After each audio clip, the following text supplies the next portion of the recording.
Roll for Crit is made possible thanks to the support of viewers like you and our patrons on our Patreon page. You can become a patron for just $1 a month at patreon.com/rollforcrit.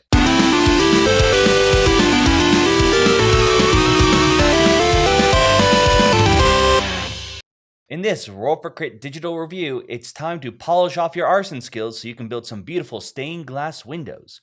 But you won't need to head to Spain. All you need is a digital device to try out Direwolf Digital's version of Sagrada, the popular dice drafting game. Each player has their own stained glass window that they are constructing out of dice of various numbers and colors. You will be drafting from a set of dice. One person will take one, then you'll pass it to the next player, and they take another one. And this digital version, of course, works pretty much exactly the same way. You can only put dice of certain colors and numbers in some of your positions, depending on the pattern of your specific window, and you cannot have dice of the same number or colors next to each other, so you have to be careful about where you're placing them, especially as the game goes on, as it's going to become more difficult to know whether or not you can get the dice you need. Fortunately, you'll have some tools available to you. You can use those as the game goes on. You might be able to change a die's number slightly, or perhaps re-roll the options that have been given to you. There will also be specific goals to get you more points, so maybe you'll be rewarded for having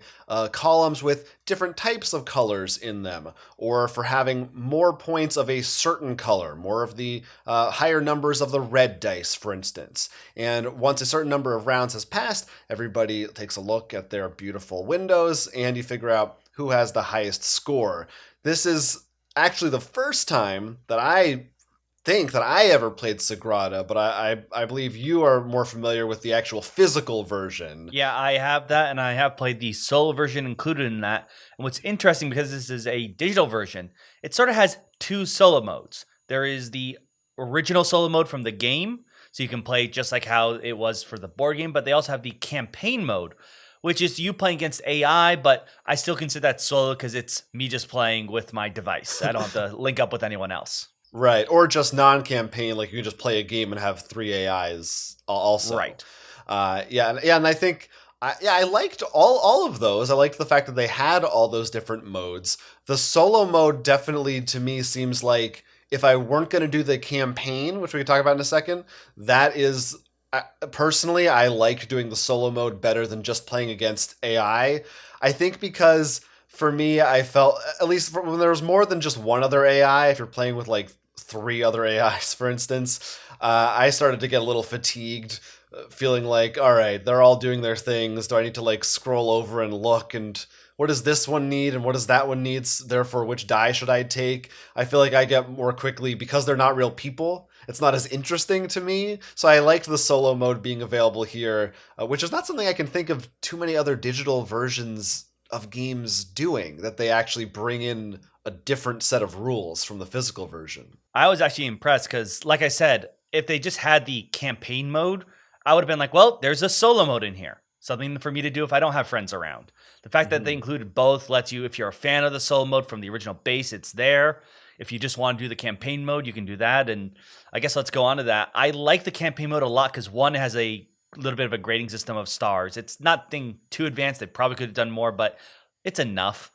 And the other thing I like is if you don't know about the base game, you have different window panes you choose at the beginning. Some of them are difficult than others, and you could keep a list and keep track of them, but the campaign mode pretty much has you play with different goals in specific windows, and this way I feel like I'm going through them all. I get to try them out.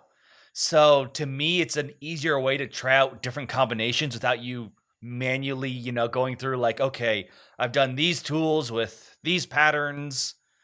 Have I done this window pane? I think I have. I know this is a problem you may come across when you have a lot of expansions. I know a Cosmic Encounter with Aliens or Legendary with different schemes. I know we're like, have we done this one yet? So it's sort of nice to have a way to check those off in the digital version. Yeah, it makes you feel like you are actually accomplishing something. It makes each of those games feel a little unique because the patterns are different. I think the tools also are. I'm not sure if they were randomly assigned each time or if there are specific cards and of tools for each one of those games. But either way, it makes it feel like, oh, that's its own thing. The Imperial Settlers Roll and Write digital app has a similar kind of a campaign mode in that game. And it's something I really like when there's that sense of progression, you're moving along. It makes me want to spend a lot more time playing that game as opposed to a lot of other digital board games where I think generally I'm just interested in playing it online or with a friend in real life if that's possible. But this was the kind of thing that, oh, I can get hooked on this. I want to get all the stars. I want to move through all the levels and everything like that. And this does have online play as well, which is appreciated. Yeah, I think that's all the modes that they have that we mentioned. Yeah, exactly. I mean, I was going to make sure that that's clear to have online and local play. So you can pass this around. And this is a kind of game where it sort of is solo. I mean, you are still going to pay attention a bit more, but it is a big, heavy puzzle-solving, dice drafting thing that I intend to enjoy this a lot. And this you can find it on either Steam. The Switch is what we played it on, but you can also find it on the Apple and Google Store. And I think those mobile devices are where you're going to want to play this. I played this outside the dock on my Switch, and I thought it was perfect for that. You know, I could play a little bit, set it down, go do something else, and I came back to it. I'm sure the same feeling would be on a tablet or a phone. And I think that's where you'd really see this shine because it seems perfect for that. Yeah, it's a nice pick up and play game. It's not too complicated.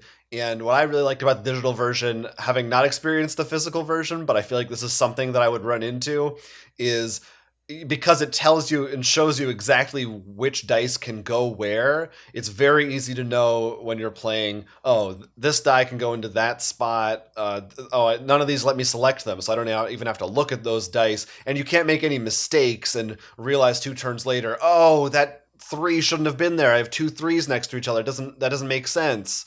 So it's just a little thing of digital games that I always appreciate. It's one of those things up in the air because I know some people might be like, well, it's sort of like you have a guide, you know, like you should. Well, it doesn't let you break the rules. Yeah, right. Not with the breaking the rules ones, but like you can let me pick up this blue 5. Where can I put it? Oh, I can put it there kind of deal, you know, that. But it's still enjoyable. And I think for something on, like I said, a more mobile device, you want that. It's at the time sync that you don't have to pressure yourself too much, but you can still have fun with. And God bless them for having both local and online, so I don't have to either A, be like, well, I better hope we're in the same place to play this, or B, being like, well, we're in the same place, but it only works online, so. Yeah, and the fact that, like, you know, some digital games don't have an online mode, but because it has that campaign, I would have even still been happy and felt like there was a good value here. So they really, like, in terms of modes that a game should have, they covered everything in this one. Crits and misses for Sagrada Digital. Crits. With the inclusion of campaign mode, solo mode, pass and play, and online play, there is no shortage of ways for you to enjoy Sagrada no matter what your playstyle is. Having all these modes together is very impressive. If it was missing 1 or 2 of them, I don't know if we would have noticed or even mentioned it. The game lends itself perfectly to the digital format, giving you different patterns to play with and making it very intuitive to be able to tell where and when you can play different dice on your turn. The tutorial mode was also really nice and should make sure that you know all the different rules and ins and outs of the game. The campaign mode, with its system of rewarding you with stars and having you unlock new patterns as you continue, can be addictive and satisfying to complete. Misses. It's great to see this game on multiple different platforms, but it has occurred to us that they vary in price. We don't know whether it's because of price cuts taken from the stores on these different platforms or a different reason. It's a little annoying when the game seems to be the exact same thing on all these platforms. Sagrada, it's a fun, cute little game, and now it's a fun, cute little digital game. I truly, honestly have nothing bad to say about this game. Usually with digital adaptations, there's one little thing that annoys me, like sometimes they didn't include an undo button, or sometimes they don't have online, or, you know, they're missing like one thing. This game really is missing nothing. It has everything you would want. If you like Sagrada, it's a simple, fun dice placement game. and you should enjoy it on whatever digital device that you have. Depending, whatever price that it may be, I think you'll still end up with a pretty satisfying, well-made product. And unintentionally, we got to try it out with me actually having played the game before, and Jonathan, you have not. This is just because I'm terrible at getting Jonathan to play some of the games I bought. But what was it like for you? I mean, the Sagrada, the game itself, like learning it, did you feel like it got you through the hoops? Like I knew most of the rules, so I still went through the tutorial because you never know if they're going to forget something. I'm like, wow, they totally missed that. But I didn't really feel that. No, it did a pretty good job walking me through everything. It's not a terribly complex scheme, but I felt like I understood it all. There's definitely some maybe a little bit of a learning curve trying to figure out like how do exactly these tools work in what way and stuff like that. But after a few games, it's pretty intuitive and pretty straightforward. So yeah, I give them good marks for that as well. I didn't double check, but I'm pretty sure this only has the base game offerings, none of the expansion stuff, which is there. Now I'll use the physical version to play the expansion with you. There you go.